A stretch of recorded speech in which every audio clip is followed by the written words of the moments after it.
दोस्तों, ये है राहुल जो हर रोज अपने घर से दूध लेके जाता है मार्केट में और फिर इन दूधों को बेच के अपने घर के लिए राशन और बीमार दादी के लिए दवाइयाँ और फ्रूट्स भी लेके आता है अपनी दादी के लिए। और कुछ दिन बाद ऐसा कुछ होता है कि वो अपनी दादी को बचा नहीं पाता है क्योंकि उसकी गाय दूध नहीं देते हैं। चलिए आगे देखते हैं हम उसकी आगे की कहानी। चलो देखते हैं।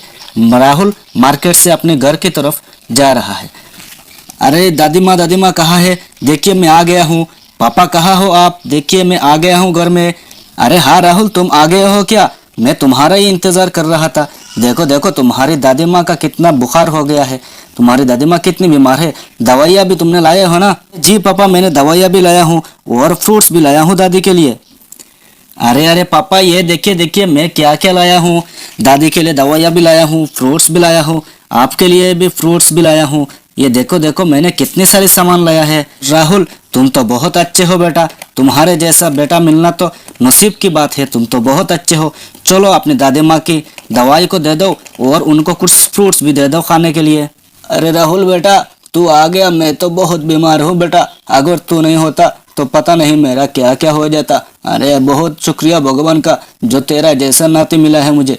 दादी आप चिंता मत कीजिए। देखिए देखिए मैंने आपके लिए कितने सारे सामान लाया हुआ है। दवाइयाँ भी लाया हूँ और फ्रूट्स भी लाया हूँ। राहुल अपनी दादी माँ के पास बैठता है और उनको फल वगैरह और इनका दवाइयाँ भी देता है। और राहुल बोलता है, अरे दादी जी आप ये खाइए, आपको कुछ नहीं होगा, आप ठीक हो जाएंगे।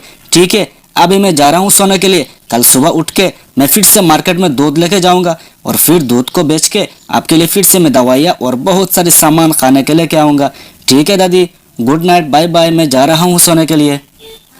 अरे मैं बहुत सो गया, जल्दी उठता हूँ और राहुल को दूध लेके मार्केट जाना है। जल्दी जाके गाय से दूध निकलता हूँ और राहुल को दूध देके बेचता हूँ क्योंकि राहुल फिर उसके दादी के लिए दवाइयाँ भी लेके आना है। चलो मैं जल्दी जाता हूँ, जाके गाय के दूध निकलता हूँ और फिर राहुल को जगा के उसको मार्केट बेचता हूँ। चलो चलो जाता हूँ, मैं जल्दी जल्दी जाता हूँ। अरे अरे बहुत देर हो गया, आज तो मैं बहुत सो गया। चलो चलो कहाँ रखा है? अरे जल्दी जाता हूँ, आज बहुत देर हो गया। अरे हमारे गैया का उधर कोई खाना भी नहीं है। लगता है राहुल ने कुछ खाना भी नहीं दिया क्या? लगता है ये राहुल बड़ा निकम्मा है। लगता है भूल गया उसने खाना भी देने के लिए। अरे राहुल राहुल तुम कहाँ हो? अरे राहुल जल्दी इधर आ जाओ। देखो देखो मैंने बहुत कोशिश कर लिया लेकिन गाय तो कोई दूध नहीं दे रहा है। उसका पास तो कोई दूध है ही नहीं। हाँ हाँ पापा मैं आ रहा हूँ आ रहा हूँ। जी पापा जी बताइए क्या हो गया? तो रात में गाय को कुछ खाना नहीं दिया क्या? देखो देखो गाय ने तो कुछ कोई दूध नहीं दे रहा है। अरे नहीं पापा, मैंने तो गाय को चारा दिया था खाने के लिए। और क्या हो गया, आज इसने दूध नहीं दे रहा है। आप अच्छे से देखिए। अरे हाँ हाँ मैंने देख लिया, उसने कोई दूध नहीं दे रहा है। क्या हो गया आज हमारे गाय के साथ? लगता है गाय ने गुस्सा कर लिया क्या, या फिर किसी ने दूध उसका पी लिया। क्या पता पापा जी, उसने क्यों नहीं दूध दे रहा है। चलिए देखते हैं। और फिर राहुल के घर के पास एक पेड़ में आके एक पक्षी बैठता है और ये बताता है, अरे क्या हो गया क्या हो गया राहुल, तुमको क्या हो गया? तो फिर राहुल बताता है कि अरे अरे हमारी गाय दूध नहीं दे रहा है। 2 दिन हो गया हमारी गाय ने कोई दूध नहीं दे रहा है। तो ये पक्षी बताता है, अरे अरे मैंने तो देखा है रात को एक सांप को इधर आते हुए, उसने आके तुम्हारी गाय का सारे दूध पी लिया। पापा लगता है हमारी गाय का दूध सांप ने पी लेता है। अरे ये कौन सा सांप है और कहाँ मिलेगा? तो फिर यह पक्षी बताता है, अरे उसको मैं जानता हूँ, वो वहां पर उस पेड़ में रहता है। उसको अगर मारना है तो आपको एक बार वहां पर आना पड़ेगा। और उस तरफ राहुल की दादी को बहुत ज्यादा बीमार हो जाता है और घर में कोई खाना भी नहीं होता, ना तो कोई दवाइयाँ होता, और राहुल की दादी बहुत बीमार हो जाती है। अरे राहुल बेटा तुम कहाँ गए? मुझे कुछ 2 दिन से ना तो खाना दिया और ना ही तो कुछ दवाइयाँ दिया। मैं तो लगता है मर ही जाऊंगा। और फिर बिट्टू सोचता है, अरे उस जंगल में जाना तो हमारे लिए खतरा हो सकता है, शायद वहां पर और भी सांप हो। एक काम करता हूँ, इस पक्षी को मैं कुछ कबूतर को मैं कुछ खाना खिला देता हूँ और उसको बताता हूँ जैसे ये सांप जंगल से रात को निकलेगा ये आके हमें बताएगा। ये आइडिया सही रहेगा। चलो चलो मैं इसको जाके कुछ खाना खिला देता हूँ। चावल वगैरह है हमारा घर में, चलो इसको चावल दे देता हूँ।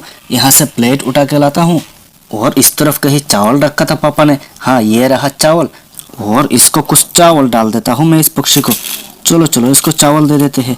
अरे वाह, चलो इस चावल को मैं फिर से यहाँ पर रख देता हूँ और इस पक्षी को अब बुलाता हूँ। अरे कहाँ गए कबूतर भाई आप नीचे आ जाओ। इधर आ जाओ, नीचे आ जाओ, चावल खा लो। अरे वाह, तुम तो बहुत अच्छे हो राहुल, तुमने तो मेरे लिए चावल भी लाए हो। वाह, तुम तो बहुत सुंदर हो, बहुत अच्छे हो तुम। हाँ हाँ, मैं क्यों नहीं आऊँगा, आ रहा हूँ आ रहा हूँ। अरे तुम तो बहुत अच्छे हो राहुल। और फिर राहुल बोलता है, अरे कबूतर भाई, मेरा एक बात सुनो, जब भी ये सांप जंगल से निकलेगा ना, तो फिर मुझे आके बता दो आप। जैसे ही सांप यहाँ हमारे गाय का पास आएगा, मैं चुपके से रहूंगा डंडा लेके, और जैसे ही ये वहां पर आएगा गाय का दूध पीने के लिए, हम उसको डंडे से हमला कर देंगे इसका ऊपर, और उसको हम मार देंगे। ठीक है, आपको मैं फिर से और भी चावल दूंगा, आप ऐसे ही आते रहना हमारे घर में। हाँ हाँ राहुल भाई, ये सही रहेगा। मैं जैसे ही ये सांप जंगल से निकलेगा, मैं आपको आके बताता हूँ। और पक्षी चावल खा के वो उड़ के चला जाता है अपने जंगल में, और ये पक्षी वहां पर सांप का इंतजार करते रहता है।